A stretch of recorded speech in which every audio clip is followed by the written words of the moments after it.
Welcome, everybody, to Apocalypse Otaku! Welcome, everybody! Hello again! It is your favorite co-host, Otaku Girl and Char, back with you guys again for another week filled with anime, as always. And lots of fun! Yep, lots of fun. And as you notice, Char is wearing a Tokyo Ghoul hat. Now, we... See the characters? Yes. Yes. So, I know I have not seen Tokyo Ghoul yet. I need to watch that first before I move on to I have not seen Tokyo Ghoul yet. So you've seen Tokyo Ghoul, you just haven't seen the extension of the series yet. Right, and I'm dying to see it. I want to see it so bad. But I have to watch Tokyo Ghoul first. She didn't get that part, so. I did not, but whatever. It's Thursday. It's our day. It's anime day for us. And then also, speaking of which, we will also be at Level 1 Bar, and even though we are not, this is a non-sponsor type. We don't sponsor Level 1. We don't sponsor Level 1. They do their own thing, but we're just putting them out there saying that they're having. We will be there. We will be there at Level 1 Bar and Arcade, Level 1 Bar and Arcade, for their annual anime trivia. Not annual, it's monthly. Yeah, monthly. Whatever. I think it's annual, but whatever. Like other monthly things. But as I said, we will be there in attendance for their anime trivia night, which happens the last Tuesday of every month. We went there last month, and we won second place. And we're still saving money to get our cosplay costumes. So I'm currently I'm more than, you know. You're still gonna cosplay. I still have to eventually. Well, no, I don't have my costume yet. Oh, you don't? No. I don't know why you need it yet. I still have to, you know, I probably have money to get the costume, but I have to get the wig and probably the leggings and the boots. Well, for me, I'm just mostly, I have a majority of things. Here's the thing. I made a poll on my Anime Nemo. What you going as? I chose between two because it was very hard to pick between all those characters that I love and enjoy so much. So just because, you know, you're choosing one right now doesn't mean you can go as another one later on. Yeah, I know. That's why I made a poll. It was between a female version of Todoroki, Haruhi Fujioka from Oran High School Host Club, or I also added another option suggesting people maybe suggest I do another character. One person actually suggested I do Hidarashi from Baka and Test's Beast of Summoning, where he's kind of a trap character, you know, where one character looks like one gender but is really actually the opposite. Right. So there's a lot of that in anime. A lot. The thing is that Hidarashi, he's a guy, but the thing is everyone still thinks he's a girl, which is so weird. But I kind of suggested that. Now, another fan actually put into specific detail that at most conventions and events and stuff, a lot of people go as characters from My Hero Academia. So this person suggested I go as Haruhi. Now, I actually do want to go as Haruhi because all I have to do for my costume, I already have black pants. I can get a white polo and put it under my blazer that I'm going to get along with the costume. Now, the thing is, I be Haruhi wearing glasses as she appears in the beginning of the first episode. Starting today, you're a host. She wears glasses and has like a raggedy sweater on and everything else. So I'm thinking so I just be Haruhi wearing glasses. So I'd be challenging Kyoya for smart looks. But either way, I'm kind of pumped either going for Haruhi or Todoroki. But the poll is, I made it for 10 days and it's on like day 8 right now. And a lot of people have voted on my poll. A lot of people are pulling for me. So which one's up front? Haruhi. Haruhi Fujioka from Oran High School Host Club. I figured that they would be going for the female Todoroki. Todoroki's not too far behind. Haruhi has like 53% of the vote, 53 percentage, and then the female Todoroki has like 43% of the votes, but like 3.3% have voted for other options for me to cosplay as. But I wouldn't mind going as Haruhi, because the thing is that a lot of people still think I'm a 12-year-old girl, so, or I could have really gone as Honey Senpai for real, because Honey looks older than he looks. He acts like he's in middle school, but he's in high school. That's the point I'm putting out there. But either way, as you tell, we always make sure we put all of our videos that we stream here on Next Level Education onto our YouTube page. So either way, you can look at this video. Make sure you guys subscribe, ring that bell, and also hit the like button. That too. And leave comments. Yes, we like suggestions. The more you guys like our videos, the more you subscribe, the more we will get out there. Mm-hmm. And the more we will be able to be on. Yes. Without your support and your subscription, we'll just disappear into the background. Yeah, we just be two women that talk about anime and manga reading to ourselves. Schedules. And that's sad. Yeah. Nobody wants that. Mm-mm. But subscribe, ring that bell, hit the like button, and if you want to, you can leave a comment and share. Or give us suggestions on what we should do next for maybe battle royales, or maybe see, what you guys suggest for us to do. We kind of run low on steam on ideas as it is. When it's just the two of us trying to figure out something, it's not easy. No, but we always come through for you guys. Yeah, we do. So, we are back. We are here. We are otakus.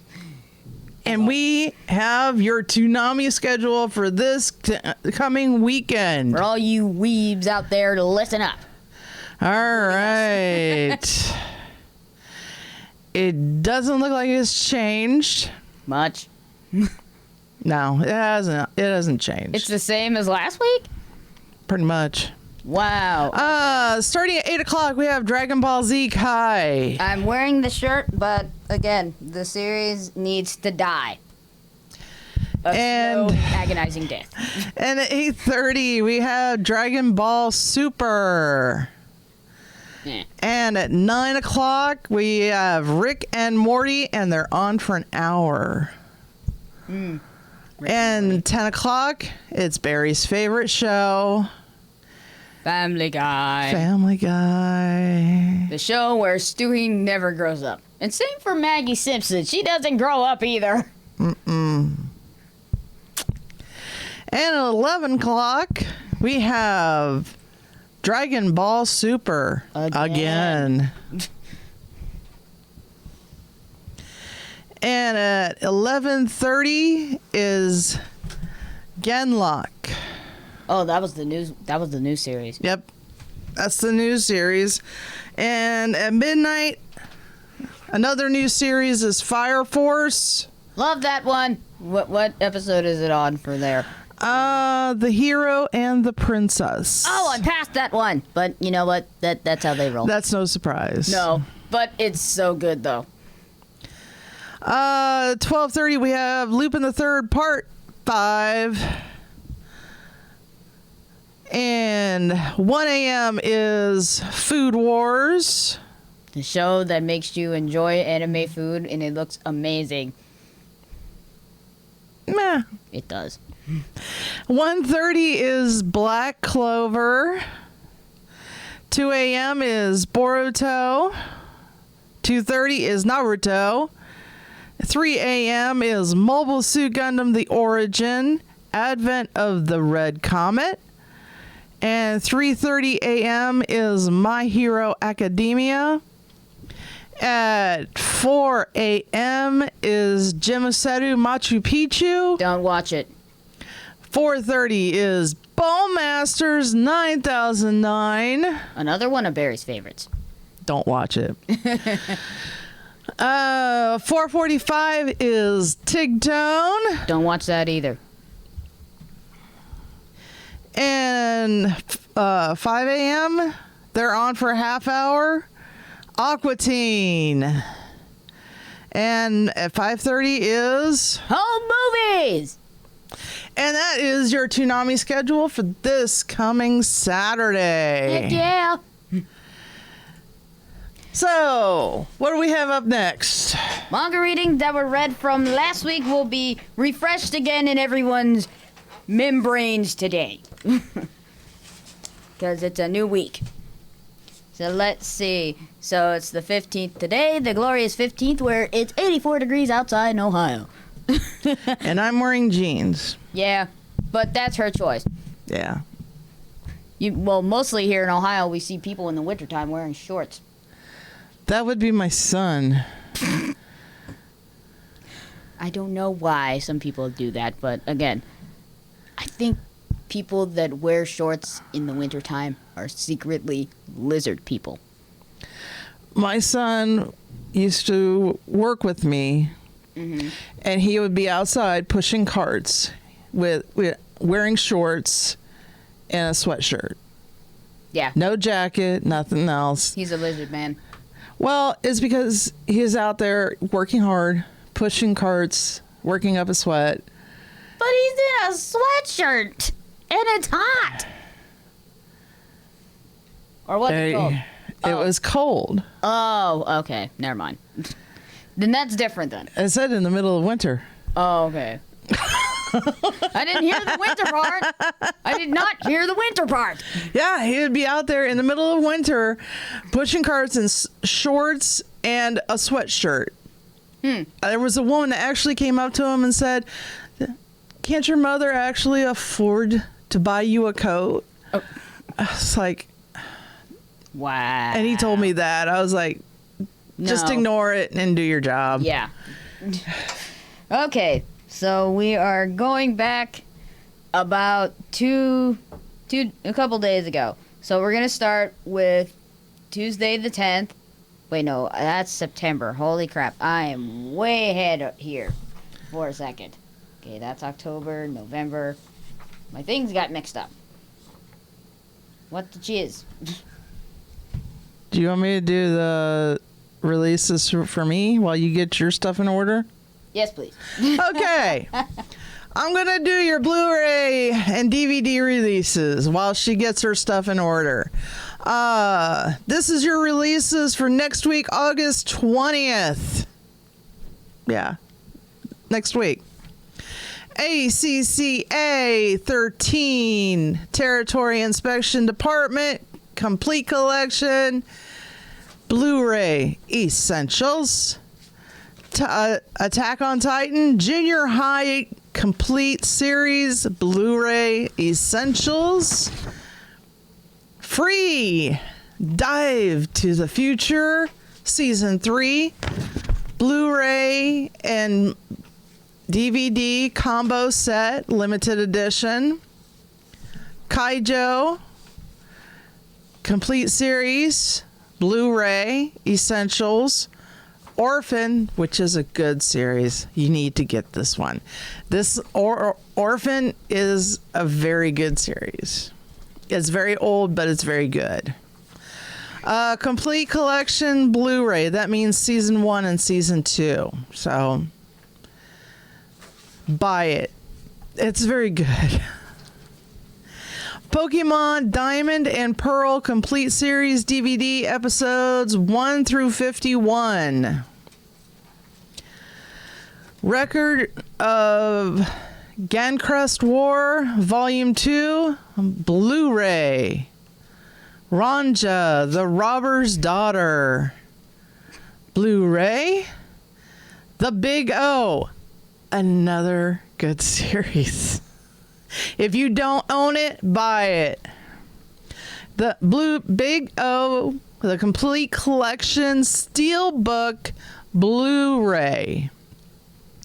Waiting in the Summer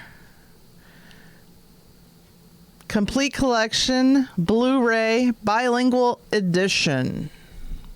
And that's it for your Blu-ray and DVD releases. And I got all my lists together because it was in another slot in my folder and a bunch of the papers got mixed up. But I have it in order again. Yay, organization! Geez, I'm like Death the Kid. Everything has to be symmetrical. Because if it doesn't, then it makes me cuckoo. Go ahead. Go ahead with the torture. I mean, the readings. Okay, so we are going to start from earlier in the week with the 13th. So these were repeated last week. So I'm going to repeat them again. And also heading towards the 20th, which is... Sit back and relax and enjoy it. Enjoy the ride. Okay, so on the 13th, these were all U.S. releases throughout this week. Accomplishments of the Duke's Daughter, Volume 4. Captain Harlock, Dimensional Voyage, Volume 9. Yeah, you got on me last time when I pronounced it wrong, and I got it right this time. Yep, she sure did. Okay. Classmates, Volume 2. Sotosu Jao Sai. And that's winter. That's what it says. Yes, that's what it says. Okay. Classroom of the Elite, Light Novel, Volume 2. And then Machi Moho, I Messed Up and Made the Wrong Person into a Magical Girl, Volume 3. That was on the 13th. Those were all your U.S. manga releases for last Tuesday. Wait, no. Yeah. Basically Tuesday. So, then for Wednesday on the 14th was Idamon Volume 2, Idamon Wanderer. This was also released in the U.S. too. What? Your jaw dropped for a second. What's up? Oh, something's being re-released next week, and Oh, I already have it at home. oh.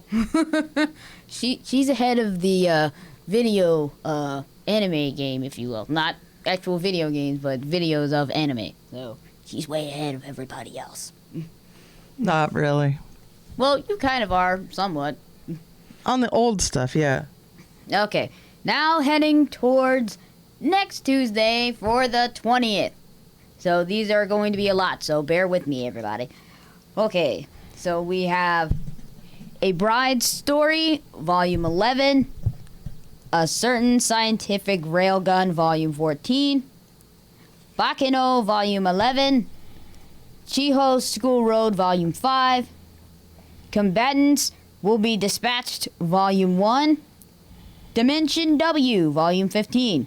That was actually a good show. I need to watch that. I saw It was on Toonami. Yeah, I need to start watching anime. I got like 109 animes in my queue on my Funimation account, and I have yet to watch half of those. Well, I've started them, and I just didn't finish them, and I'm ashamed. Yeah.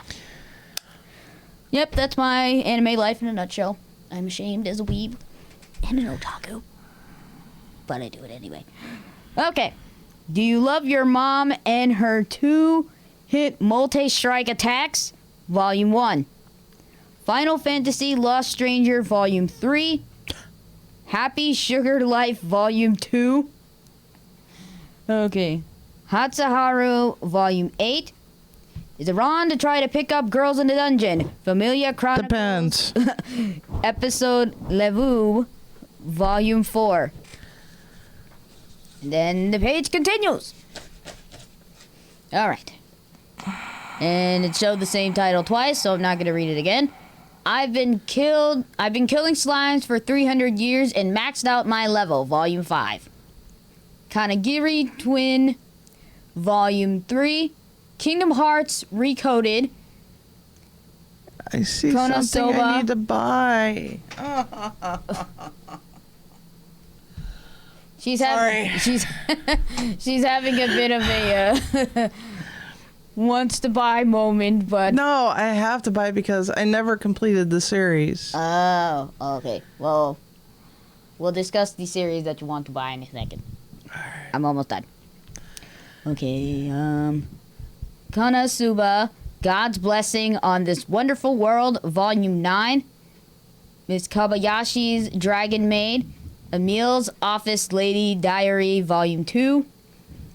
Moshiko Tensei Jobless Reincarnation Volume 9, Overlord a la Carte Volume 1, Phantom Tales of the Night Volume 1, Plunderer Volume 2, Plus Size Elf Volume 3, ReZero Starting Life in Another World Chapter 3, Truth of Zero Volume 8, Reborn as a Polar Bear Volume 1, Shibuya Goldfish Volume 5, Silver Spoon Volume 10, Smokin' Parade Volume 6, Sorry for My Familiar Volume 5, Spirits and Cat Ears Volume 8, Sword Art Online Hollow Realization Volume 4, Tales of Wedding Rings Volume 7, That Time I Got Reincarnated as a Slime Volume 6, The Art of Sword Ontaria, which is basically looks like it's the first release of this series.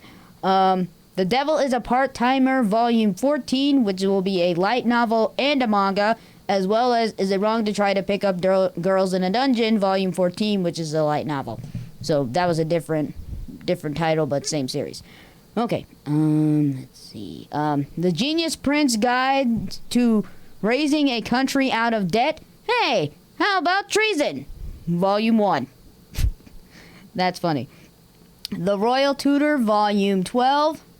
The Survived Alchemist with a Dream of Quiet Town Life Volume 1.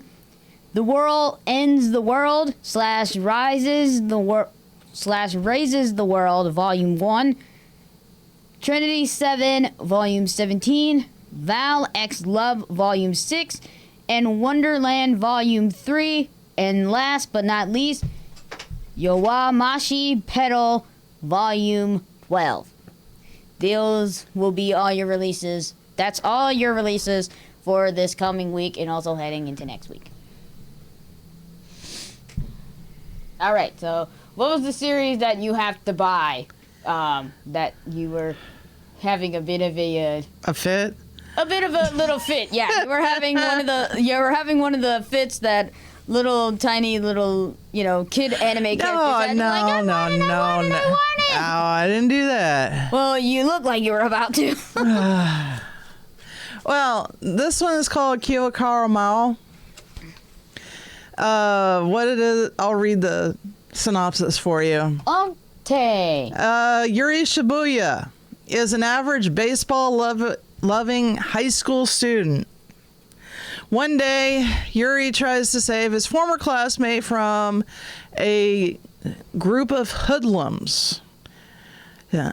Turning on him, they drag Yuri into the bathroom and push his face into the toilet. Ooh, swirly. When they flush the toilet, he is transported to another world. Yuri is then taken to a castle and crowned king of the demon world. What?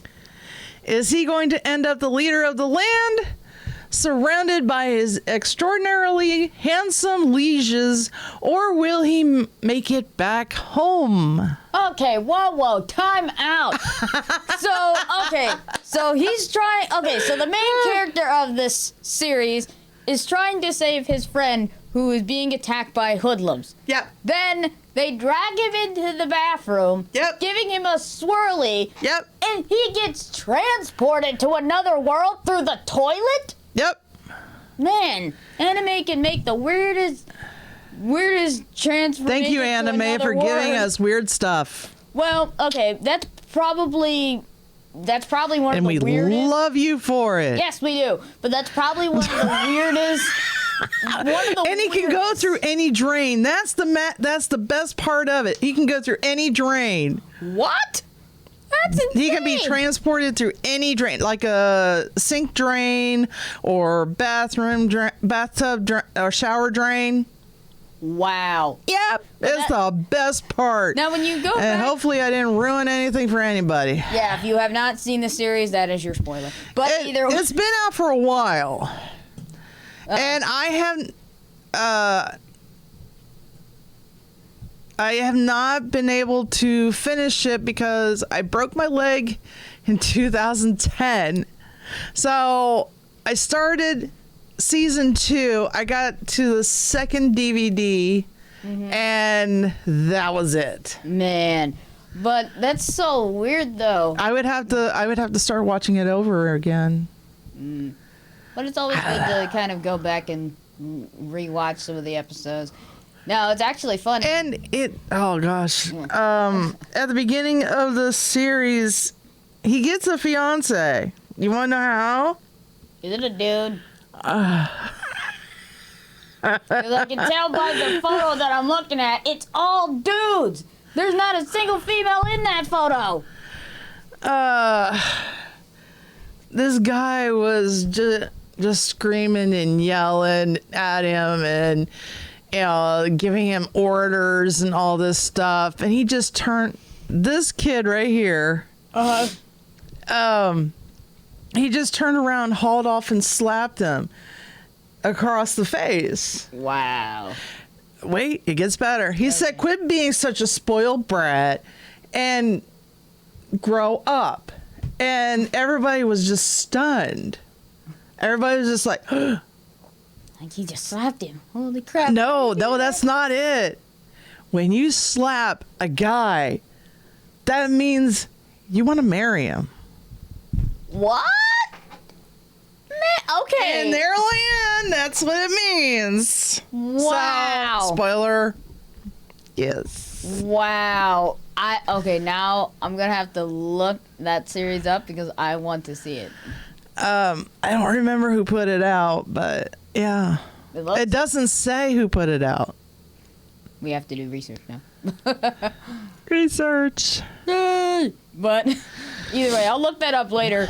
But still, that's like when you go through like people that have been transported to other worlds, you know, like with Sword Art Online, for example, they got transported into a video game. Overlord has done that. Blood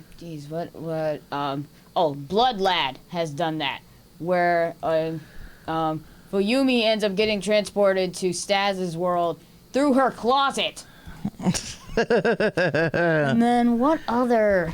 Oh my gosh, what other ways can an anime character, There are so many ways. There are. Where there's an imagination, there is a way. True. I mean, it's... You can... Oh, wait. You know what? There was another world inside my smartphone where this kid ends up asking God for something, saying, can I still keep my phone? Then he gets transported, and he controls everything with his phone while he's in that other world. So, yeah. Anime, if you can think of any place that has not been easily transported to, they'll find a way to make a certain character go and transport it into that said world. So, yeah. Okay. And if you want to, if you go on Amazon, you can pre-order it, which I will probably do. I see nothing but dudes. Yep, it is one of those yaoi animes. Well, Freeze like that too, so it doesn't change it. Either way, it's... The studio is Discotheque Media. Wow, that's an old one. It sounds old. And it has if for those people who want to look it up, it's DISCOTEK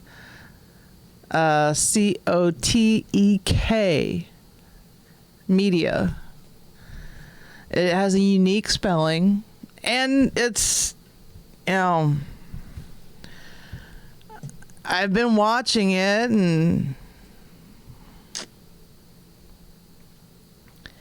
it's very, I'd say it's very unique. It's got nothing but great reviews on it, of course. A Tale of Two Kings is what one person wrote. Because he goes there, and when his rival wants to fight, this is how it works. When his rival wants to fight him, he does what any other human wants to do. He wants to run and hide. But there's something inside of him that says, no, stand your ground.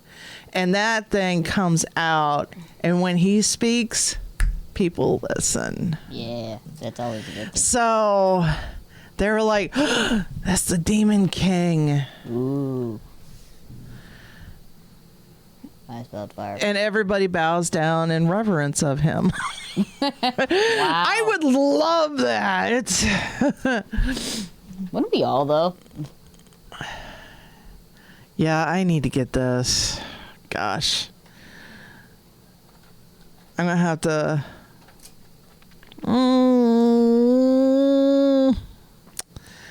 Yep. I'm going to have to go somewhere and see if they can pre-order it for me. Mm-hmm. Because it doesn't come out... this does not come out until September 24th. So I have a while yet. Okay. Yeah. Anyway. Anyway. But I looked, so as we all know, Shar mentioned on the Toonami schedule that Fire Force is the newest, is on the lineup for Toonami schedules, and I was curious on wondering who voices these lovable characters that share the same art style as Soul Eater. So I did find this while I was at home, and they did show all of the English voice actors for these characters that are on Fire Force. Is it anybody that I know? Let's see. Eric Vale. Oh, hey. Hi, Eric. He voices Arthur Boyle. Eric's in everything. He is. He is. And I noticed, and I find it funny that Eric Vale voices Arthur because he was the voice of Sanji from One Piece. He was in Jormungand. He was in there too? Yes. Of course he's in He everything. played Coco's brother. Wow. Oh, my God. Eric Vale. Eric, you are one heck of an actor. We would love to get you in here so bad. Well, either way, we would like to interview you. Yeah. Either, Maybe online or over the phone. in the studio. It would be great if you would come here, though. Oh, yeah. Because we have so much Dragon Ball Z stuff that you could autograph for us. Oh, yeah. We got... Hint, hint, hint, hint, hint. Yep. Then let's see. Let's see. Do you know... I don't think it's in here, though. What is? Oh, wait. There's a- We have a Trunks wall scroll. And we have a little Trunks figurine, which is not ours, but still. It's That's somebody's. It's on display here. Let's see. That's somebody's. Yep, it's somebody's. Do you know Sarah Roach? No. No. Okay, so then she's a new one to you. Derek Snow. That's a new one. That's a new one? That's a new one to me. Let's see, who else voices? Okay, so they added new. They weren't on here, but these are also the other English voice actors for the series. Oh, I know you know this one. Colleen Clinkenbeard. Colleen Clinkenbeard? Clinkenbeard, yeah. I said Yeah, Bread. she was in Full Metal Alchemist. Full Metal Alchemist, Bleach. She voiced Rukia. Really? Yeah, I remember. Wait, no, she voiced Luffy, but her voice sounds familiar in this series as she plays Princess Hibana. And I didn't think she played. I don't think she played Rukia. No, let's look up this woman's credentials, shall we? Oh yes, we shall. Our voice actor or actress spotlight. Do you know your voice actors? Yeah, we're gonna look her up because we need to get more detail on this lovely, lovely lady. Okay, so let's see her credentials, shall we? Internet Movie Database. I was already heading there. Let's see. Oh, she's got one kid. Oh, Brian Pembroke, he's got a little girl. He posted on his Instagram and his Twitter of his daughter doing Meliodas from the Seven Deadly Sins, all of his lines, and it was the most adorable thing I've ever heard or watched. It was adorable. I loved it. Okay, so let's see her little accolades that she has done. So, let's see. She's done Borderheads 3, which is a video game. Wait a minute. Where are you at?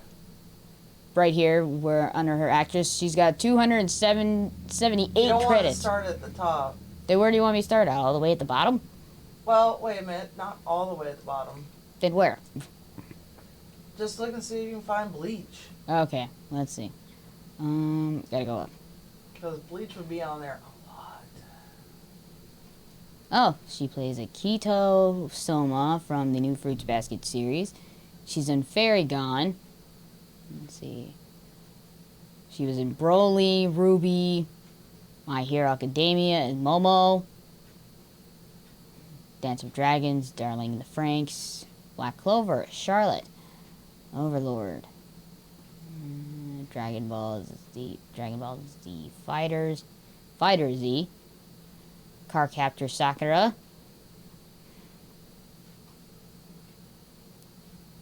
Gold Release, Guardians of Rebirth, Sakura Quest, Monster Hunters, New Game, Tokyo Ghoul. Ah, see? She's in there.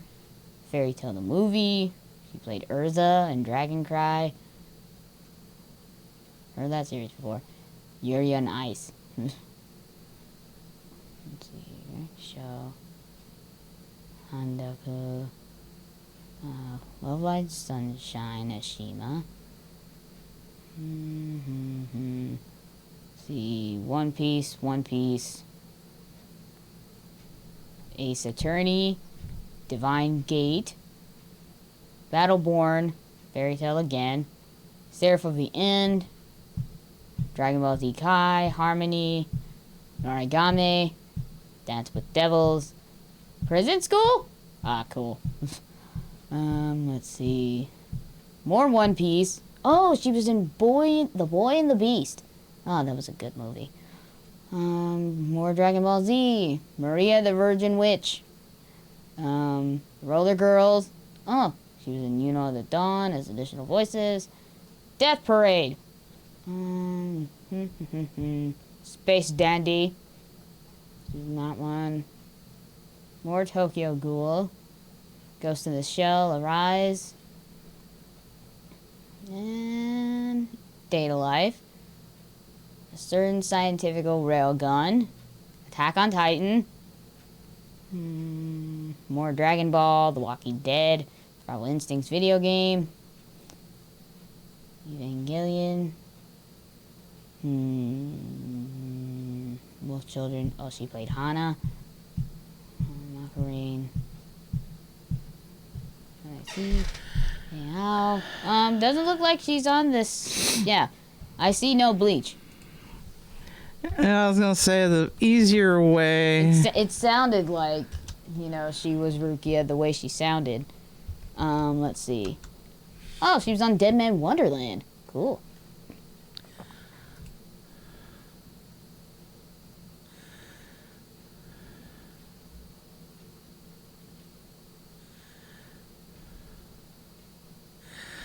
The best way to look it up is just by going to Bleach itself. Okay.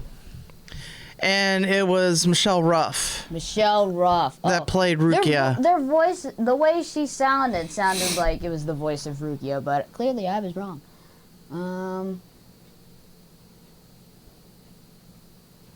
But she is. Their voices did kind of sound similar to me when I listened, but. This guy right here, Kirk Thornton, he's been around for a long time. Kirk Thornton, he's been in a lot of anime. I forget which one. Oh, yeah. He was in this one anime that was derived from a video game, actually. Really? Yes. Come on. Thank you. No, I don't want to see your photo. Yeah, you pulled up the photo. Okay. But yeah, he was in Perfect. He did Perfect Blue. I have that one. I've seen it. Oh, he was in Blue But Exorcist? the one I am watching right now. Oh, he was in Code Geass. Look at all this. Here, I'm looking up his credentials right now. Okay, you're going to be paging down a lot. Look at all this. Yeah, 688 credits for all of this stuff that he's done. I mean, I had to page down. This is just for his acting credentials. Wow. Wow. A ladybug? Adventure of Panda and Friends. Oh, he was in Sonic Boom. Oh, he was in Megazone 23. Oh, Vampire Hunter D. Friday the 13th video game. He was in. He lended his voice to that. Oh, he was in Akira. He's also known as Sparky Thornton. Mm-hmm. So if you see Sparky Thornton or Kirk Thornton, that's him. He was in Berserk, Persona 5, Age of Shadows. But the show that I'm talking about that was derived from a video game is called Gungrave. Gungrave. Okay. Oh, he was in Trigun and Cowboy Bebop. What? He was in that. Wait, he played June's father in that movie Erased? What? Mr. Thornton, you have done a lot. You are a very good and versatile actor. And we would like to have you in the studio as well. Oh, he was in a Mobile Suit show. Yay. He was in El Noah Zero. I love that series. Power Rangers Lost Galaxy. Oh yeah, that was when the Power Rangers were in space. He was an alien. He was Sammaron, and he was Brunt. Whoever those guys are. Brunt. Reign the Conqueror. I hated that show. He was in K Missing Cakes too. What? I'm telling you, he's been in a lot. Did you know that he was in JoJo's Bizarre Adventures? Says it right here. I wouldn't doubt it, since how he's done a lot. Oh, he was in GTO. Holy cow! We're just astounded. You know what GTO is, right? GTO. Grand Theft Auto? No. That's GTA. I don't know what GTO is Great Teacher Onizuka. Oh. Well, I wasn't that far ahead. Sorry. You mean back? Back, far, one of those. Oh, he was in... Oh, I can't say that word. Look, can I at least see it? Okay. Yeah, he was in a title that I cannot say, but it starts with a B and it ends with a D and a couple exclamation points. Yeah. So, he was an X. He's in Hunter x Hunter, the Blue Exorcist movie, Shiro. He was in Magi, the Labyrinth of Magic too. Let's see, he played. Oh my goodness! Real Look at all this. Man. Dude, we're giving. Oh, here we go. Right here. He was in Space Pirate Captain Harlock, Outside Legend, The Endless Odyssey. Nice. Yeah, we're just scrolling through all. And he played a lot of people. Look at all this. He played He was the narrator in Bleach. Yeah. I would have never. He was in Big O. A Letter to Momo. That one I knew. He played our Instro. Tiger and Bunny, Blade.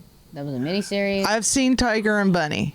He was in. Oh my gosh! I just finished watching this series not too long ago. He was in Wolf's Rain. Oh, he was in Sayuki Reload. Oh, he was that evil guy, Dr. Jenny. I had no idea he was. Oh, he goes by another name, Todd Crump. Todd Crump. That's funny. Let's see. He was in Sonic Colors. Well, look at his voice there. His voice Shadow the Hedgehog and Sonic Free Riders. Oh, here's Gungrave. He played Brandon Heat / Beyond the Grave, and one of Deed's henchmen.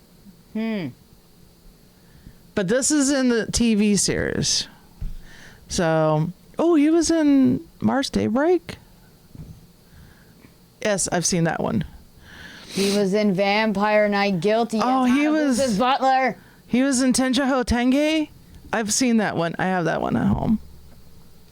He was in the Castlevania Judgment video game. Oh, Fafner. He was in Fafner. Yay! I have that one at home too. We're just scrolling through all of his accomplishments right now. I have lots of stuff at home that he has done. Oh man. Yeah, we're just astounded by your accomplishments, Mr. Thornton. You have a glorious voice, and all of your accolades speak for themselves. I've seen Ghost in the Shell Standalone Complex. I've seen that on Toonami. I've seen half of these series that are literally on his list of Samurai accolades. Champloo. He was Gene. Eureka? He's in Eureka 7? What? I knew that was. I'm sorry, but I knew that was you.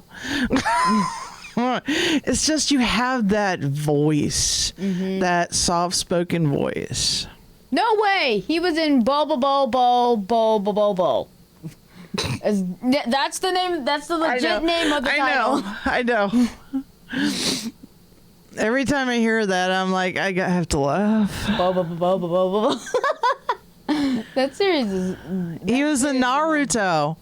He was in a lot of Naruto games as well as certain voices. A lot of Naruto Shippuden games and stuff.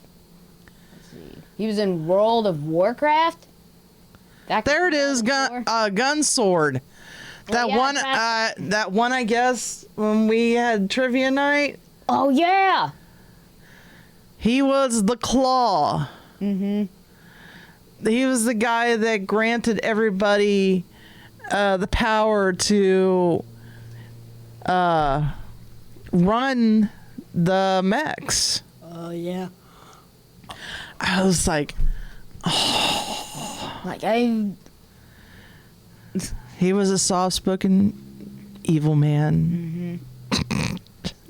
I think those are like, when you have a character that's a villain and they have a soft-spoken voice, you know they're downright evil. Let's see. Just scrolling through his accomplishments. I could swear that he was in Fushigi Yugi.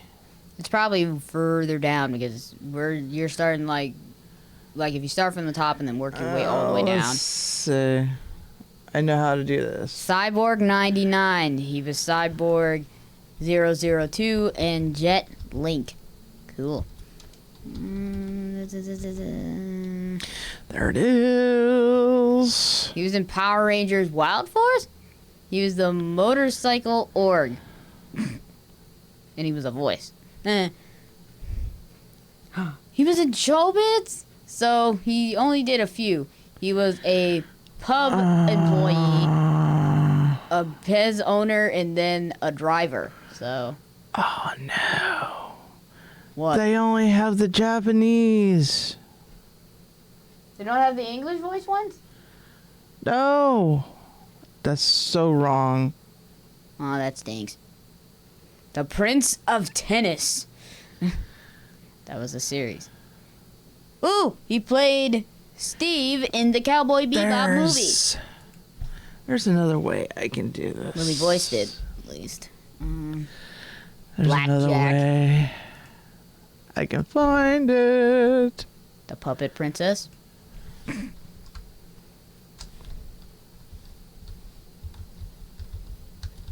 He was in Power Rangers Lightspeed Rescue, Power Rangers Wild Force, and Power Rangers Lost Galaxy. He was in Jackie Chan Adventures back in 2001. And I watched that. I knew it. I know.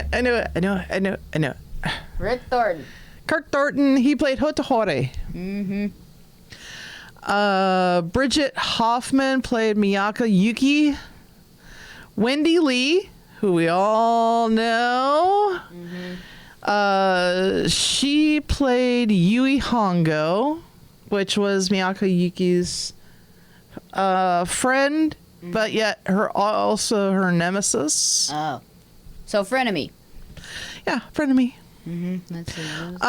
Mary Elizabeth McGlynn played Noriko, which was a guy masquerading as a girl. Drop character.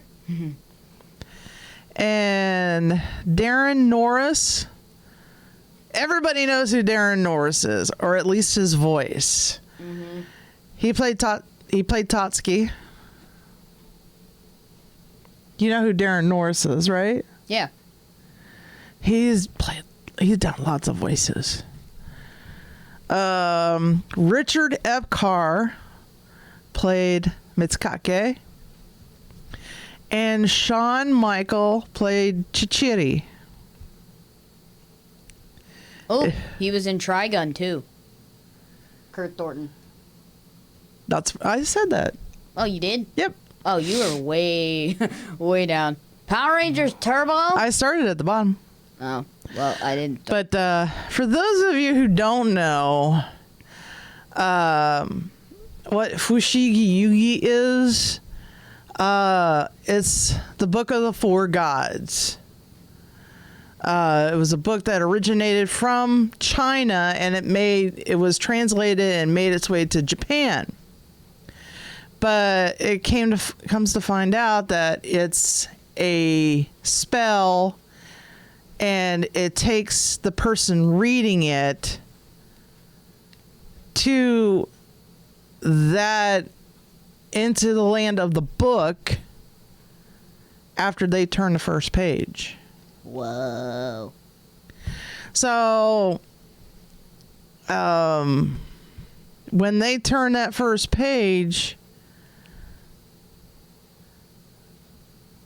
they're as good as there. And from what I watched the entire series. I mean, I even watched the movie. I have the entire series at home.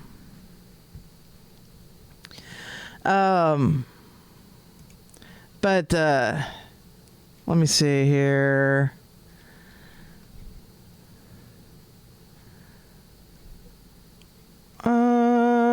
Okay. For those of you who don't know, the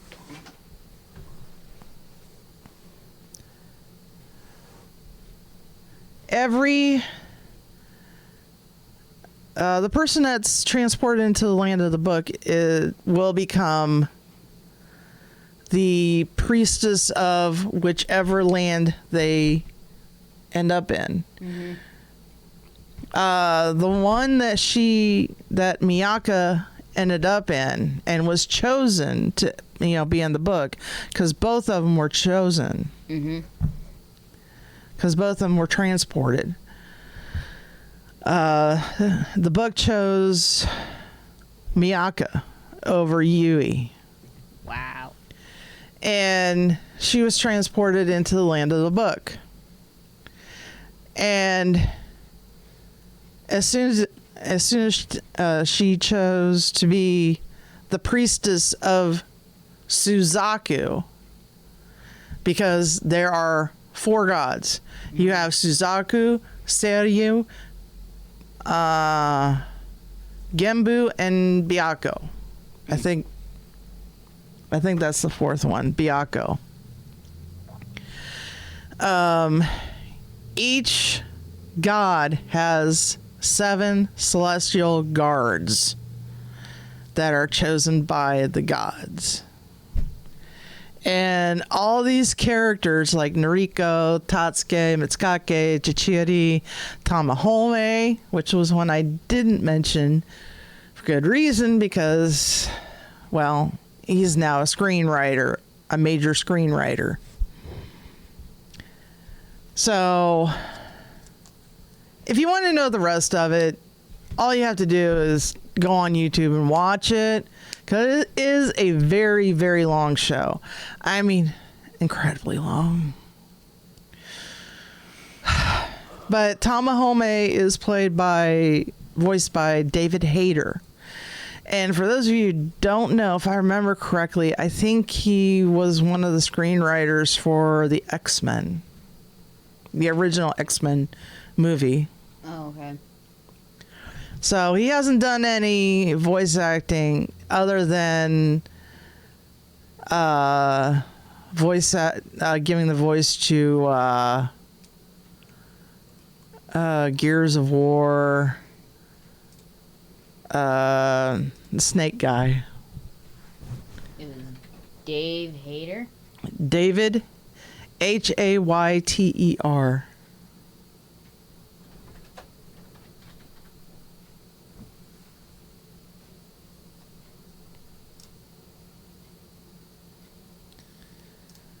Okay, I got him.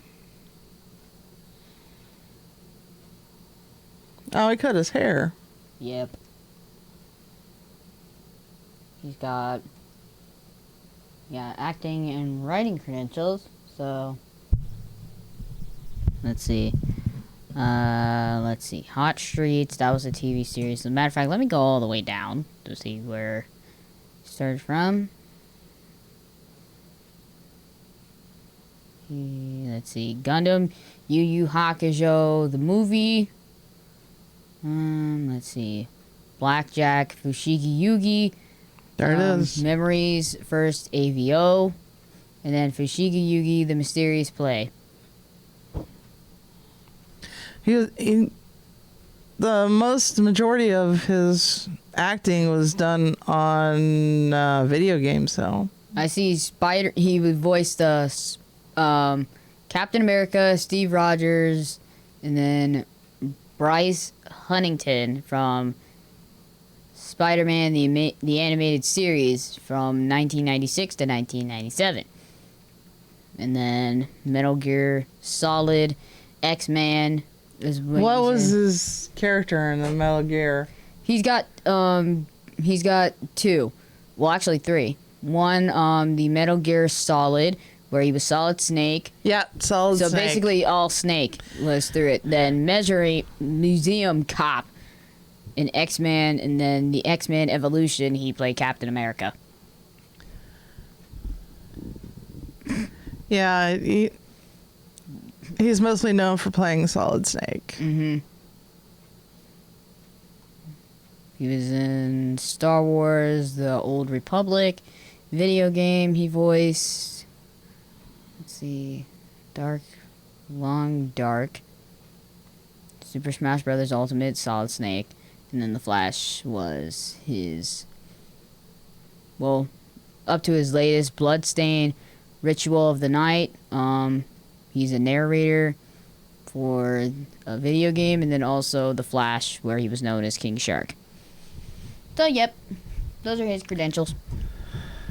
Not as many as Kirk Thornton. Oh my God. Kirk Thornton. Oh Todd my gosh. Apcorn, and Vic Mignogna. yep. Well, no, there was one that's more than Vic Mignogna and Todd Habercorn put together. Isn't that Kurt? No, that was Kirk, yes, but oh gosh, the guy that played Spike Spiegel. We don't know. We forgot already. Info time again. And then we have to decide our winner for. I'm gonna look up that Derek guy from Fire Force. I forgot his name. Is Derek Snow. Internet Movie Database. Derek Snow. Okay, I'm gonna look him up. So, here's a bit of info on Derek Snow. Oh, him, Steve Bloom. Yeah, we forgot for Steve Bloom. God, how could I forget you? Okay, so he's got over 700, 700 credentials. Yes, Wow. just acting. Wow. Okay, so Derek Snow has 56 credits to him, and he was around in the 2000s. He's done some voice acting before, him being in Fire Force. He was in Chaos Dragons, Attack on Titan Part 1. He was additional voices, as well as Attack on Titan 2, End of the World, Overlord, Dance with Devils, Seraph of the End. He was in Fairy Tail. Let's see, what else? Show by the Rock, Interview with Monster Girls, All Out, Kiba's Trip, The Animation, Love Tyrant, Sakura Quest, Alice and Yorazuro. Zuroroku is what it says. He was in Dragon Ball Super. Let's see. Tendero Children, Goro, Vanishing Line, Black Clover, The Lucky Man, Unused Car Salesman, Hoshin Geni, Steins Gate Zero, Angels of Death, The Time I Got Reincarnated as a Slime, Certain Magical Index, Reride, Rida Who Leaped Through Time. Let's see. The Morris Monokarine, A Girl Who Chants Love at the Bounds of This World. Attack on Titan again for the series that ended this year. The Prince of Fame, Shinra from Fire Force. And let's see. Ghost Works Gray, that was back in 2013, and then Passing Through the Night, which was a short and it was post-production. Huh. So that's a little bit on Mr. Snow there. So he's done a couple of animes, just not a lot.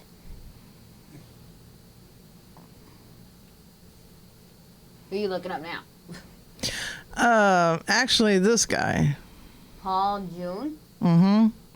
He was the voice for Aya Fujimiya in Vice Cruz. And he, as you can see, he hasn't done Much. Nope. in the way of acting. Mm-hmm. Yeah, I think he has actually slowly migrated back to doing anime. Because there's Iron Fist. But he also did, was in Blind Spot. Okay. So now let's wrap up this battle royale that we are down to our final two for, and then we'll move on to our next part of our battle royale. Well, our new one at least.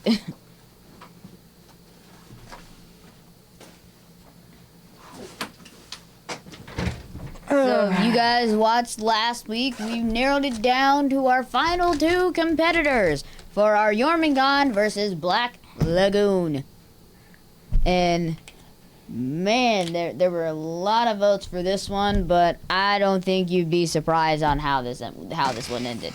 We have Hex versus Revi. So here we go. There were 25 votes cast. 7 people liked it, and I posted this sucker 6 days ago. So Hex, 20%. Revi, 80. So it's plain as day. Literally. If she would have got a few more votes, she would have won this thing literally by a landslide. So Revi from Black Lagoon wins this battle royale between the battle of the two crazy chicks. Oh boy. And they are both just totally nut bar. Out there. Woohoo! Okay.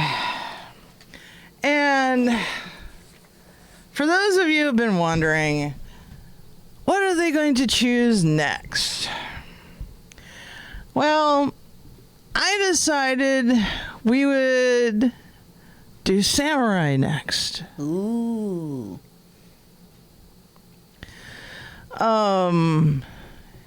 Actually,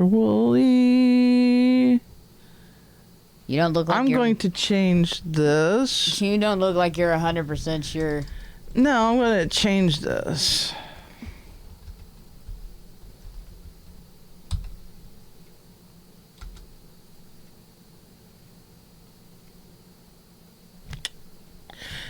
Okay. We're going to change our battle. I was going to do, the Samurai X, but I chose a different anime other than Samurai X. Because there wasn't a lot of... I got to thinking there's not a lot of characters in Samurai X. Other than Kenshin Himura and his master. And a few other people. Not enough to go up against a band of 7 samurai bandits going against the machine.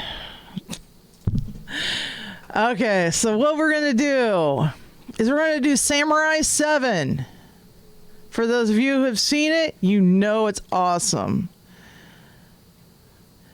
Against Basilisk. These two, both of them I've seen, but Basilisk I have not seen I haven't watched it in a while.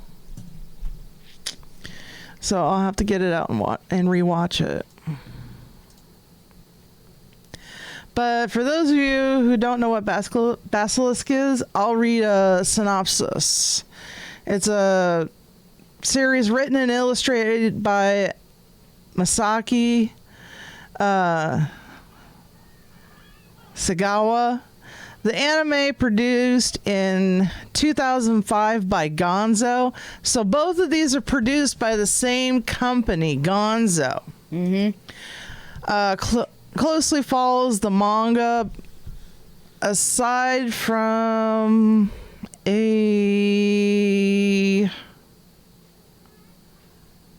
I have the synopsis on both. Okay, the plot. Okay. At the dawn of Japan's Azuchi Momoya period, The late 16th century. 2 rival ninja clans, the Iga and the Koga, are engaged in a bitter blood feud that has spanned for centuries.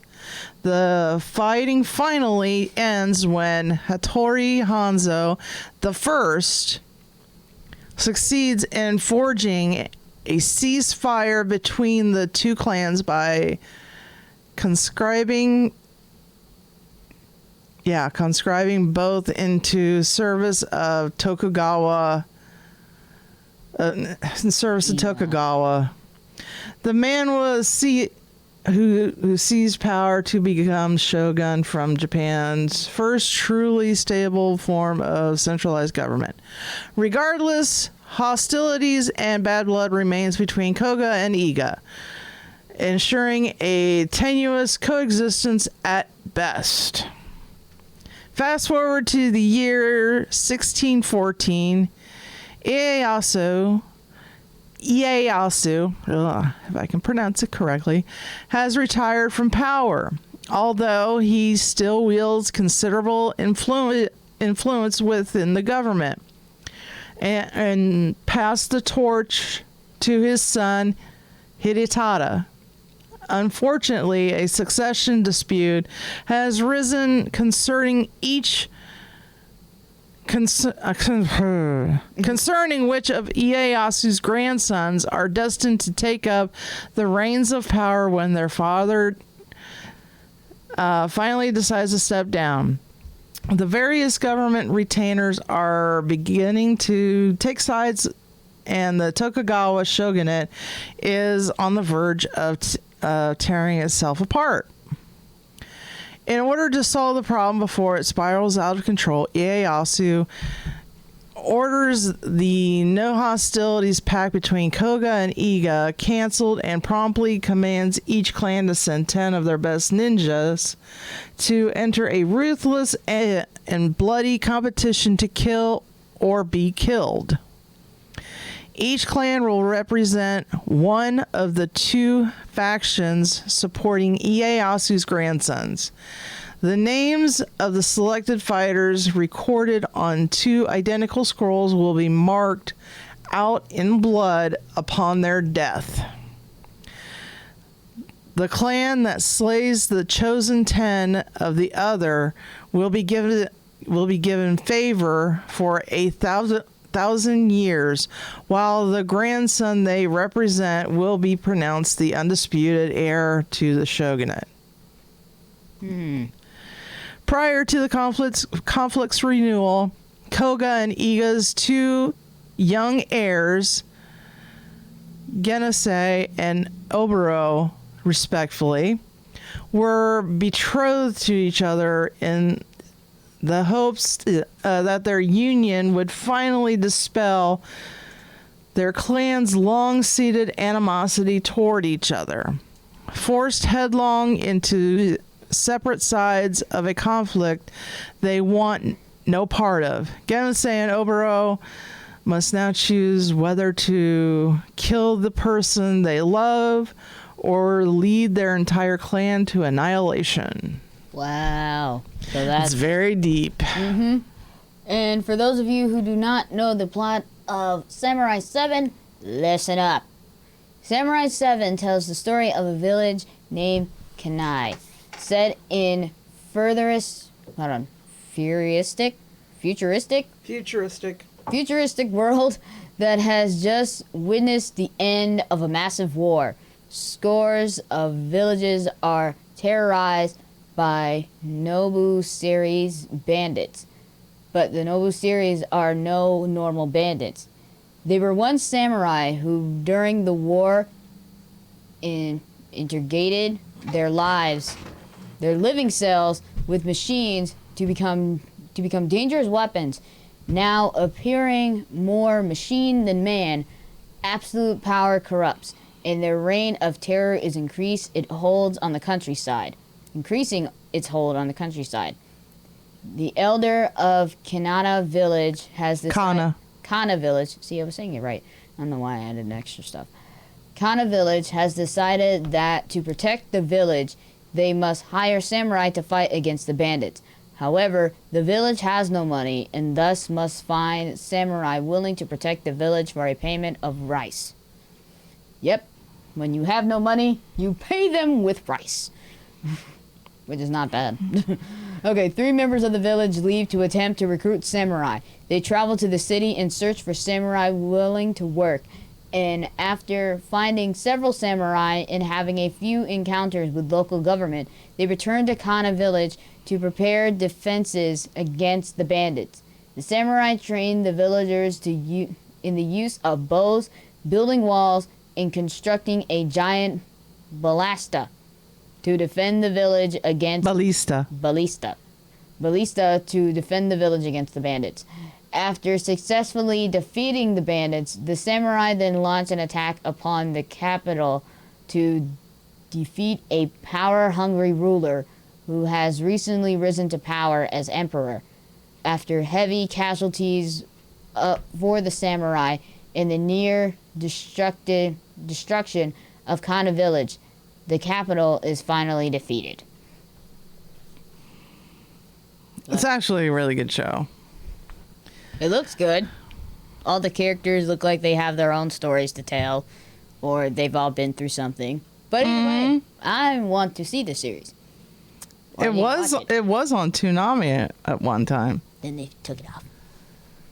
Well, they have to, circulate.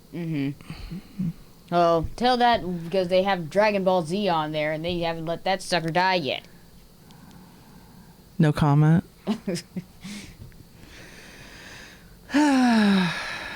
Let's see. So the original run of Samurai 7 was from June 12th, 2004 to literally Christmas of 2004. So their last episode ended on Christmas of the same year.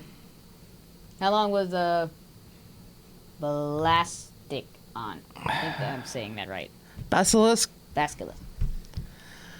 Oh. The original run is on here, right. Right hand side. It has 24 episodes. Originally ran April 12th of 2005 to September 20th of 2005. So it looks like both series ended in their respective years.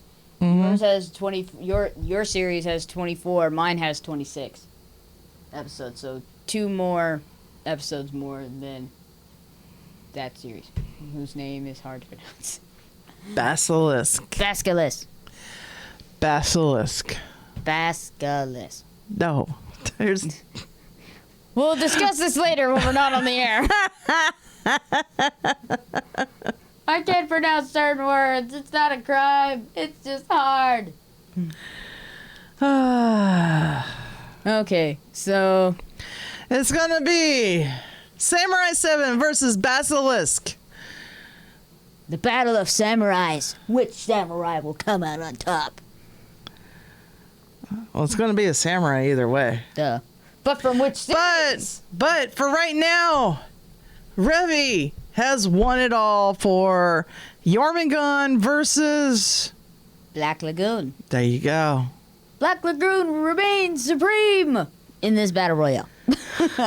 But they have to have some way to get their ammunition, so they have to resort to Jormungand. Mm-hmm. Either way. Either way. Mm-hmm. They have to resort to asking Coco, we please have our ammunition, please? Yep.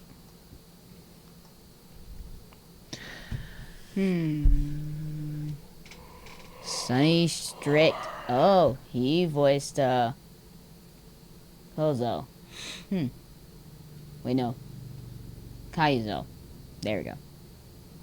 Normally a near silent, mysterious bodyguard. Oh, Kyuzo. Mm-hmm. Oh, yeah, he's very quiet. At first, I was like, who's that voice actor? And I looked it up, and I was like, that's Sonny Straight? Hey!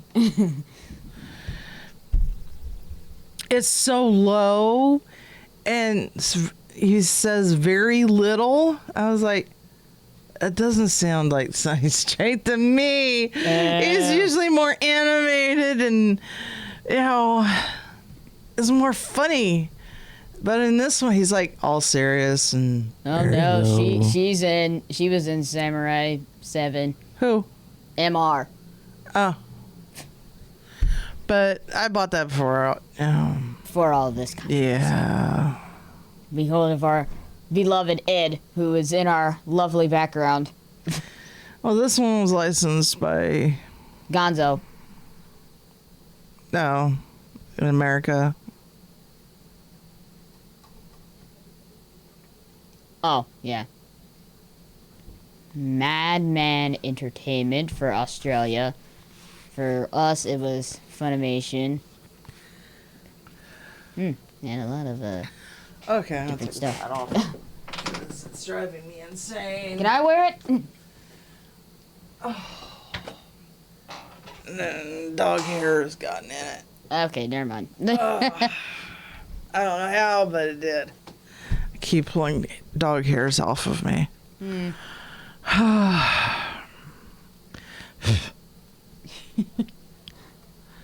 right. Hairs on your head Probably. or in front of your face. Related historical events. Okay, well, related historical events to Basilisk, 1579.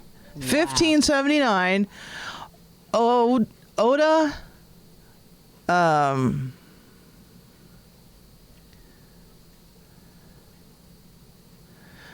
Nobukatsu, the son of Oda Nobunaga, attacked Iga province and was beaten. Wow. Oda Nobunaga in 1581. Oda Nobunaga attacked and destroyed Iga province. Wow. Oh my gosh. So there's a difference between, who would father and son. Mm-hmm. In 1582, incident at Honnoji, Oda Nobunaga died. He died. That's what it says. Yep. 1603, Edo period started.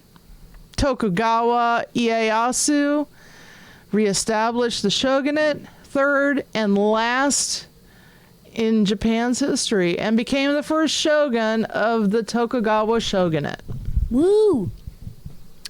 1605, Tokugawa Hidetada became the second shogun. 1614, winter campaign of the siege of Osaka. Tokugawa attacked Toyotomi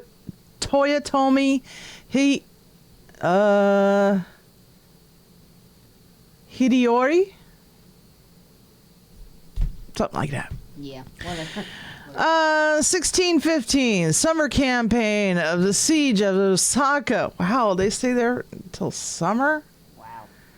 Toyotomi clan perished. Wow, everyone? Everyone died? Oh, jeez. What?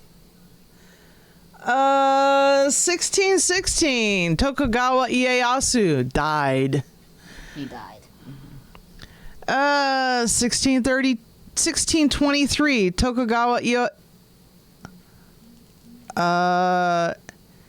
Iemitsu became the third shogun.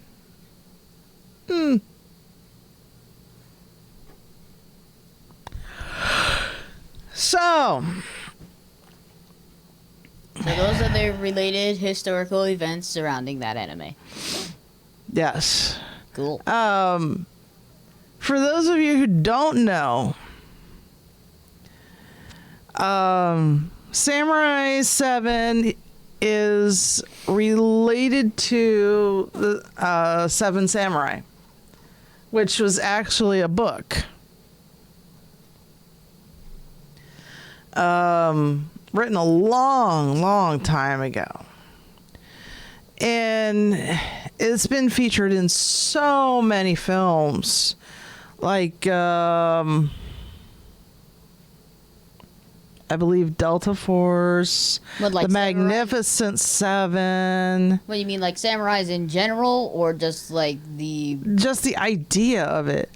The Magnificent Seven. That's where the idea came from. Mm-hmm. The idea for this anime, the Samurai 7, came from the book Samurai, I believe, the Seven Samurai.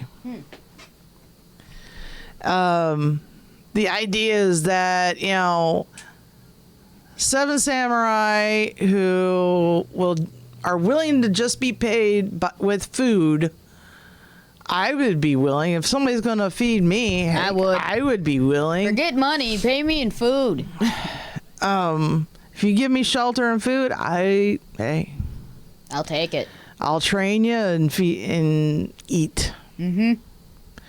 But they trained the villagers on how to defend themselves, which is what they did in Magnificent Seven. Delta Force. They went in with 7 people. Let me look that up. Let's see.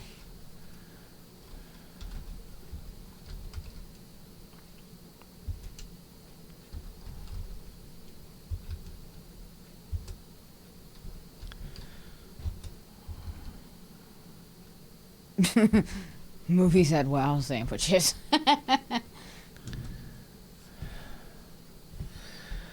Well, they have the movie Seven Samurai. Which they did give credit in the original movie. They showed a picture of it in the anime itself. I was like, that's cool. But let me see. Yeah, this is what it said on the Wikipedia page for Samurai 7. Samurai 7 is a 2004 anime television series produced by Gonzo and based on the 1954 Akira Kurosawa film Seven Samurai. So, that's where they got their inspiration from.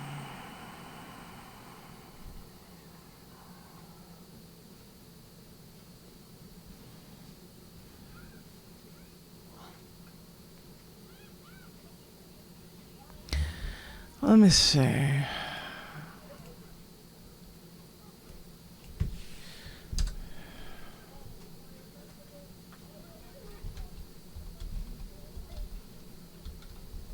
Magnificent Seven.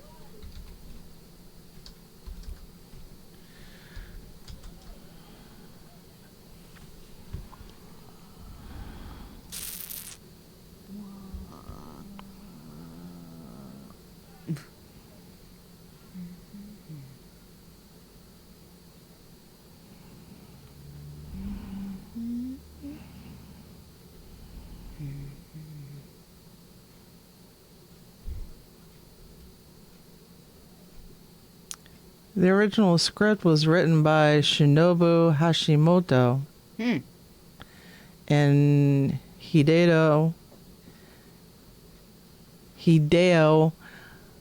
Oguni and Akira Kurosawa. Yeah, the same guy that actually wrote the 1954 film. So at least he had, But this was for the Magnificent Seven. Mm-hmm. But still, it was kind of, he was included in creating, the aspect of it, kind of.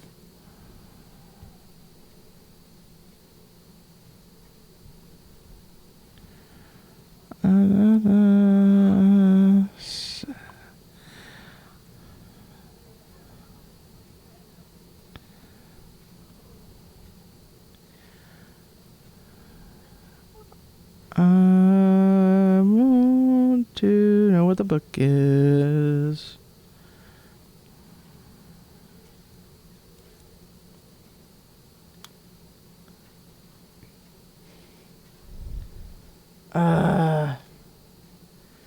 So do you want to look up half the participants for one side, and I can look up ones for the other?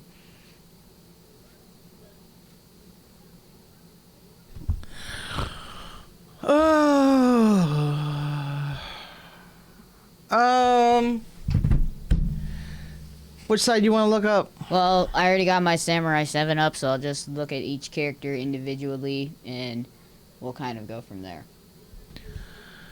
All right. So what we're gonna do right now is what we usually do offline when we're not on the show, and that's look up the strongest the strongest characters from the show to do battle. But sometimes it's hard to do that half the time because they give us something totally different. So let's see.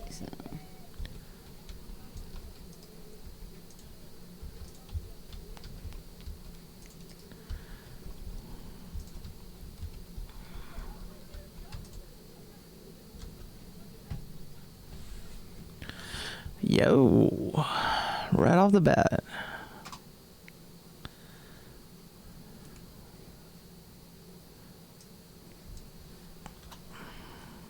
I got 20 right off the bat.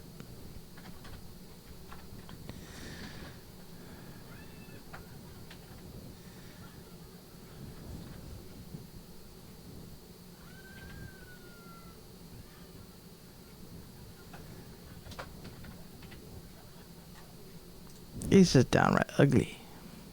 Oh, yeah. Woo.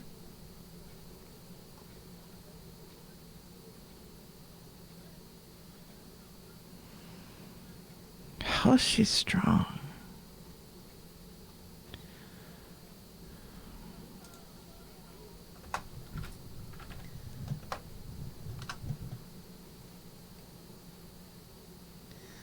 Yeah, that's her younger years. It didn't give me any. Well, actually, no. It didn't give me anything regarding the Samurai 7. Like, for their top, strongest characters.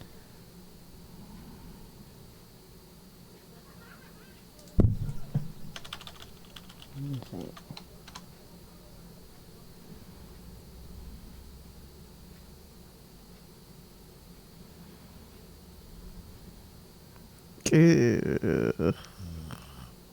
Yeah, it gives me top 10 samurai anime list, but nothing regarding of the 7 samurai characters themselves.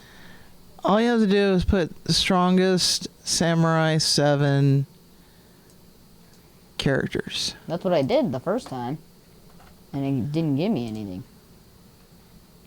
It didn't even give me like a specific list. There's a lot of women on this list. A lot of women. And there's nothing wrong with that. I'm not saying there's anything wrong with it.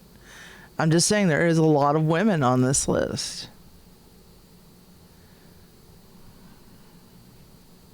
Yeah, this gives me nothing. And I mean nothing. Strongest Samurai 7 characters, it doesn't give me anything. That sucks.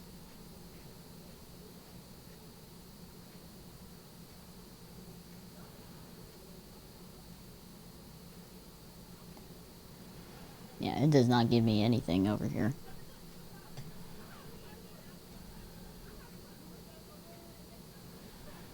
You have like serious firepower over there. Yes, I do. I've got 20 people. I don't even have any. I looked up strongest Samurai 7 characters and it didn't give me squat. Let me try. Let's try.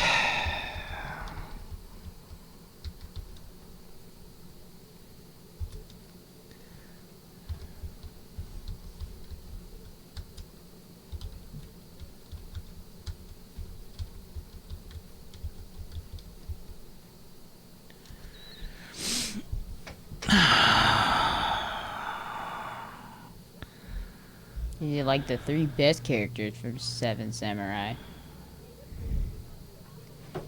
But nothing else.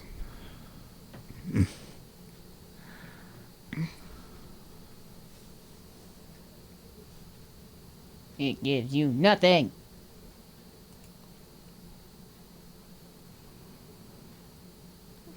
Well, what they're going to assume is you're going to use these guys. Yeah. And then what you want to do is you want to throw in at least one person you know is going to get annihilated. It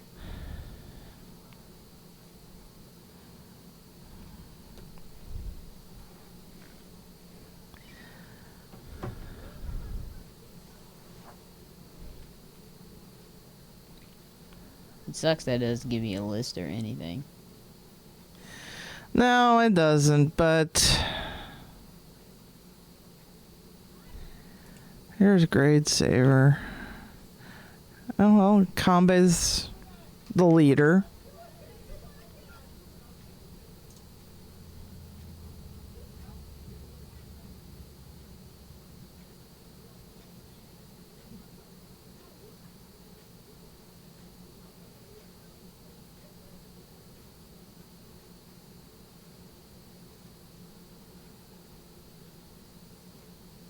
I don't remember him cutting off his hair. Which side are you looking at?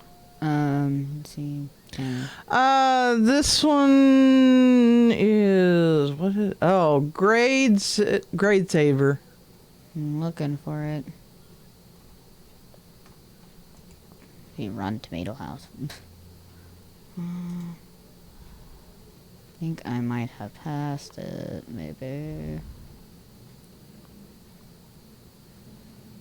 Maybe it's on the first page, I think.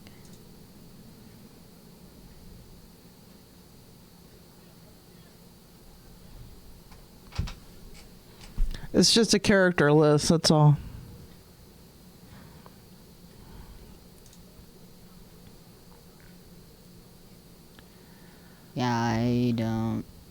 see it. Gray Spot. New York Times.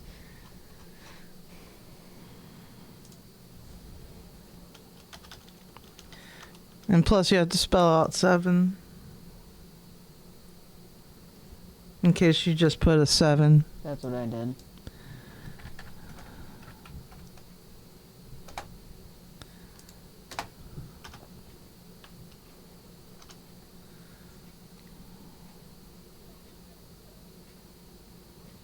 I think it was on page 2.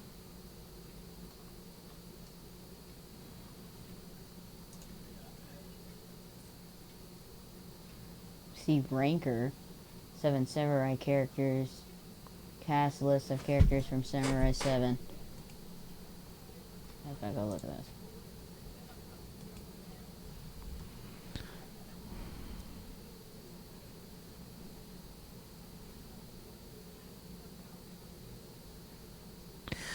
I wouldn't go by this one because it doesn't rank them by, strongest. Mm-mm.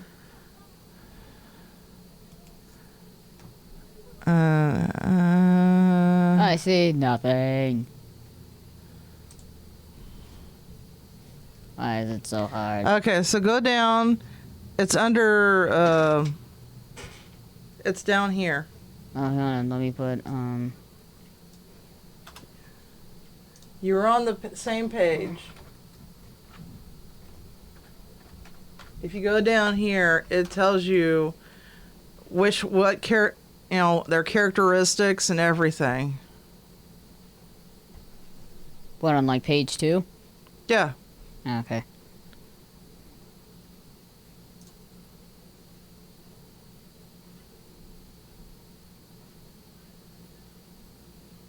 Okay, here it is. I found a grade saver.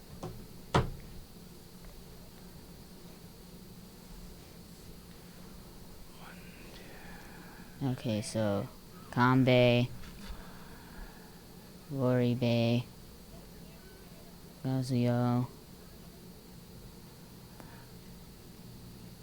Hachi, Katashiro, Hachi,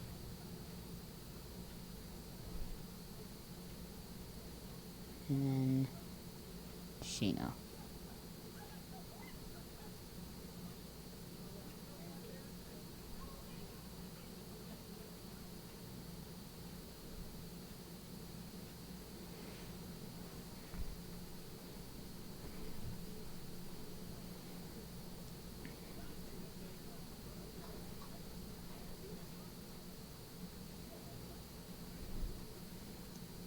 Gentle, serious, and reserved. Oh, wow, I'm glad we're not watching the original film. Jeez. It was, yeah. The original film. Oh, my goodness. So dark. Oh, my God. Did you read Shino? Here, hold on. Let's see. Read Shino, man. Okay.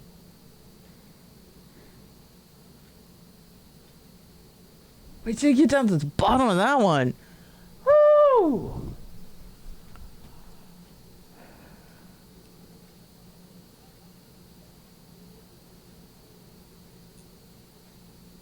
Man. Uh-huh.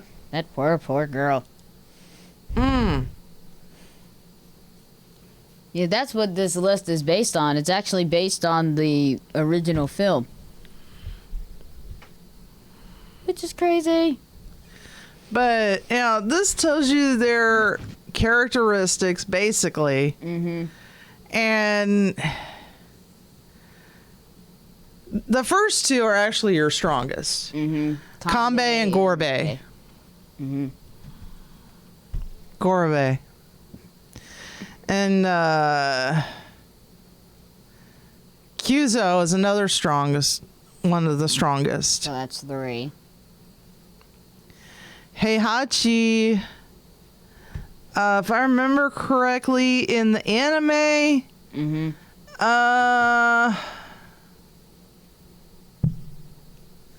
I think he was the one that they found cutting wood with his sword. Mm. Katshiro, they found right off the bat. Mm-hmm. Yeah, I mean, he was one of the. You'll notice at the beginning, if you keep watching it, you notice at the beginning, at least 4 of them are in like the first, I believe, episode. Okay. Along with Kikachu. Kiki Joe. Kikachu is the large mechanized samurai. Looks like a robot. And he says that he's only 13 years old. Yes.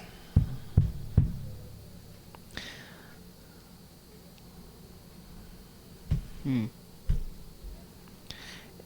Shiraji is another good one. But he uses a gosh. A gun? No, not a gun. I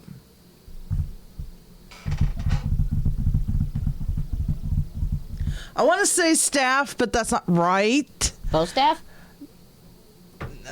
No. It's something with a knife, right? That's on the end. I just can't remember what it is.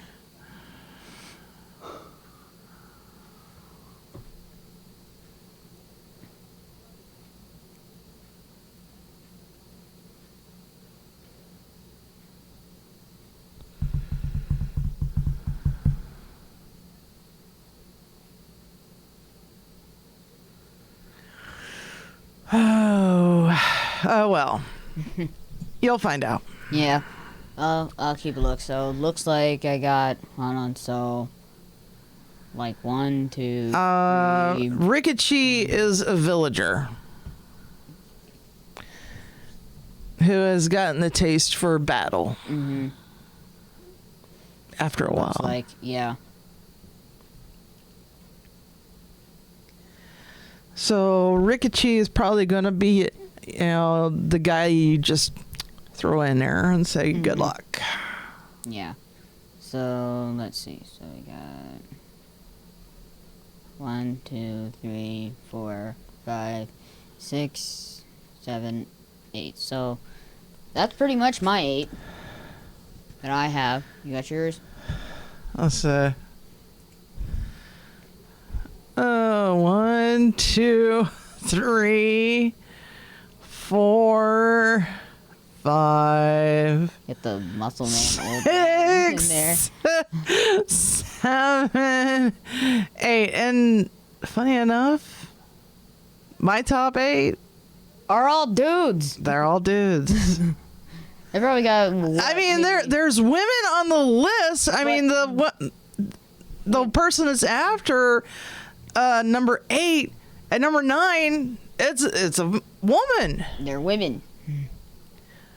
They put basically all the women down at the bottom. They got a couple of old dudes down there, and then fat dude. Yeah, fat guy, and then another woman, old lady, another dude. I had no like idea what's wrong with him. He's a dangerous foe for ignorant fools.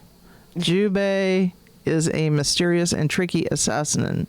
Despite of his disabled appearance, his speed is something remarkable, and his sneak attack is no doubt to be deadly if one's caught off guard. So in other words, Sounds like a. he'll sneak up on you and kill you. Just like an assassin would. And then an old guy with a messed up face. Oh, yeah. And then another lady. Oboro. She's her power is mystic eyes. These are all the characters. Oh, I'm gonna have to get this. Yeah, you gotta clean off the board of our old participants. No, I'm gonna have to get this on my phone. That way I can. Have it for reference. Yeah.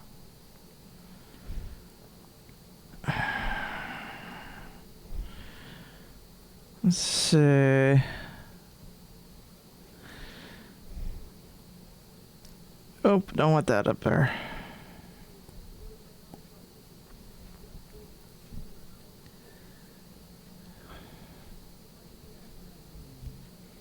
Come on. Our Wi-Fi in here stinks. It does. Well, while you're looking it up, I'm gonna tell everybody about my poll that I chose for a cosplay. So far, 45 people have voted within the past 10 days. Well, basically since I put it up. I put it up literally yesterday, I think, or 2 days ago. 8 people liked it so far. Here are my results right now. Oh, I was way off with a female version of Todoroki. So my female voting for Todoroki, going as a female version of Todoroki, has 35.6% of the votes, while the rest are voting for Haruhi with 53.3, and then other has like 11.1. And then the 2 comments that were suggested, one was by Blue Dunce. They wrote in explicit, in detail, saying, "I choose Haruhi because, to be honest, at events and conventions, there are a lot of characters from My Hero Academia. So if you want to stand out, if it's like a convention, I would choose Haruhi. Though, if you do love Todoroki, who's to say who you get to cosplay? Just pick whoever you think would be the most fun to cosplay." And then another person voted saying other, Hidoroshi from Baka and Test. And I kind of replied saying, I'll think about that one. I'll keep that in mind. So Haruhi is pulling ahead right now in the voting department.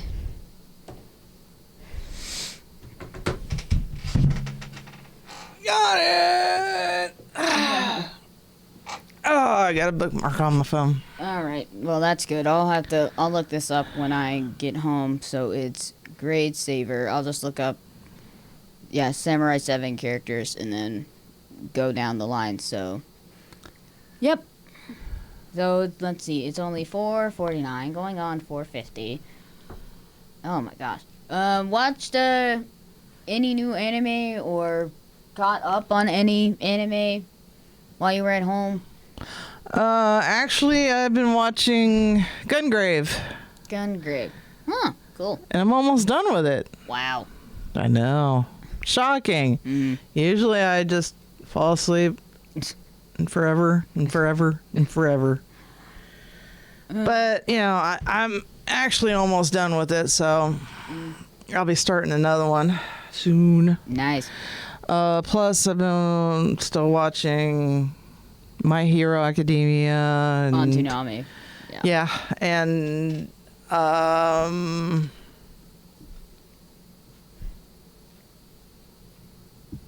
Gundam show.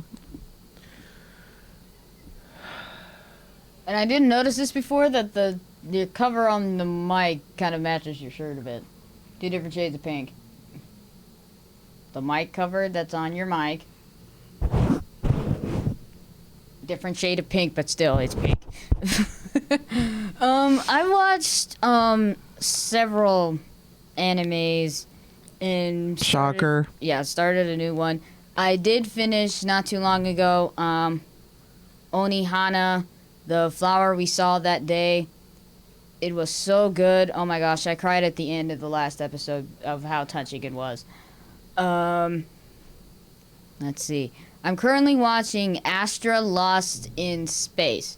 So now here's the plot of it. It's not weird at all. Matter of fact, I'm gonna pull it up right now and I'm gonna read it to you. I'm going to read the plot to you. It is not. Are weird. you sure you want to read the plot to us? Because Yes, it sounds like it might be a little bit risque. It's not. It's not. It's not at all. It's not. It's not. He's not. Oh, Asta Lost in Space. Yeah. You said something else. Astra. No, that's the how it was second pronounced. word. Lost in space? Oh, you thought I said the other word. I didn't say that. Well, you could say lust. I mean, I it's didn't a say word. that, but I didn't say that. I said lost, not lust. You thought I said that, but no, that wasn't it at all. So here's the plot of Astra Lost in Space. Lost. See, I pronounce my O's weird. It's Lost in Space. Okay, I'm just going to read the plot of it. Okay, so in 2063, space travel has become possible and commercially viable. A group of students from Cardi High School depart to a nearby planet, Migpa, for their planetary camp. Soon after the group arrives on the planet, the 9 kids encounter a mysterious and unforeseen intelligent orb of light. It attacks them, transporting them into the distant depths of space. Floating in orbit around an unknown planet, they discover an old abandoned spacecraft nearby. Finding it in working condition, they resolve to use the ship to return home. To do so, they must cross the 5,012 light-year gulf of space, separating them from home by visiting alien planets, orbiting life to replenish and manage their limited sources. The long and dangerous journey home aboard their vessel, which they name Astra, brings with its new character revelations, strengthening the bonds they share, and the eventful realization that the stakes of their journey are far higher than any of them could ever have realized. It's actually pretty good. I've only watched the first episode and I'm hooked on it already. Now the thing is, one of the characters is a total airhead. Her name is Aries Spring, and she's a total airhead. While the other guy, the main protagonist of the series, has, I wouldn't say a hero complex. He likes to be a leader, but he's pretty goofy in his leadership areas. So let me see. Yeah, Kanata. Let's see who was. I knew it. I knew I recognized his voice. Josh Garella, or Galia. Yeah, I can't say his name. Sorry if I'm pronouncing your last name wrong, but I did recognize his voice. He voiced Armin from Attack on Titan, and I recognized his voice. And be like, oh my gosh, I know who that is, and I totally blanked out about it. But either way, I enjoyed the series. It's actually pretty good. And it looks like there's a new voice actress. Her name is Megan Shipman. I've never heard of her, or at least I haven't heard her voice before on specific characters before. But apparently she plays Aries Spring in this series. And then let's see who else voices all these characters. So we have Zach Walker, who is voiced by Aaron Roberts. Quinteria Raffaelli, voiced by Shikiwa Baha. Yes, that is her name. And then Felicia Raffaelli is voiced by Deanne Chambers. Luca Expectio. Sounds like espresso. Karain Strain. Sounds like a woman. And then Algar Swerg is voiced by Christopher Dollantary Piper. And then Hanyu Lu, voiced by Don M. Bennett. And then Sherelle Loxeris is voiced by Jason Leopard. I think you could pronounce this one. It's Librecht? Lebrecht. Yeah, Lebrecht. Him. He's a very good actor. Yep. And by the way, that name you weren't able to pronounce is Josh Grell. Josh Grell. Yeah. I think I said it right the first time. He's also been in Attack on Titan. He voices Armin. he's been in all this too. Okay, hold up. Let me look. I gotta look now. I gotta look. I need to see all his credentials. Okay. I was like, Oh, he played Tyron Kalos from Ruby. Okay. The Boy and the Beast. he was in Black Butler. He was in Date Alive. He played Yuri Katsuki from Yuri on Ice. Holy crap. You know the Dawn, Tokyo Ravens. Let's see, where else? Snow White the Red Hare. He played Zane, Soul Eater. He was also in Soul Eater Not. He played Oxford. Psychopaths. Princess Jellyfish. My Roommate is a Cat. He's he in was My that Hero one? Academia. Yeah. He is? Wait, Yep. who does he voice then? Is it Denmark? No. Wait. Tokoyami. Tokoyami. Oh, yeah. Uh-huh. Yeah, I know who he voices. Let's see. He was in Hitalia, Axel Powers. He played Issei Hyodo in High School DxD. Let's see. Infinite Strategy, Ichika.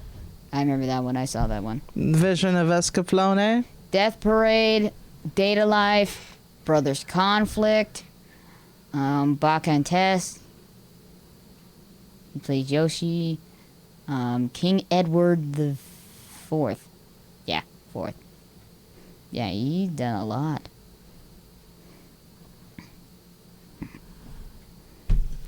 Not as much as some people have. Mm-hmm. He's But been in some video games too. Mm-hmm. I'm gonna look her up. Megan Shipman.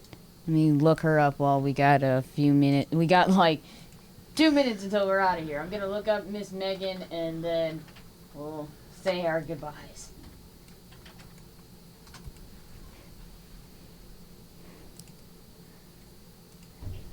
So, Megan Shipman. Okay, let's look up this lovely lady's credentials, shall we? So, she's been in anime before. So, she has 88 credits to her name, according from Internet Movie Database. So, let's see. She was in Hell's, Ghost Stick, Evangelion 3.0. You Can Not Redo. A Certain Magical Index, the movie. She was Hajime, I Don't Have Many Friends. Let's see, what else? A Certain Scientific Railgun, Noreen. Defrags. All right. So, for those of you out there who are not subscribed, hit that subscription button, ring that bell, hit the like, and also leave a comment.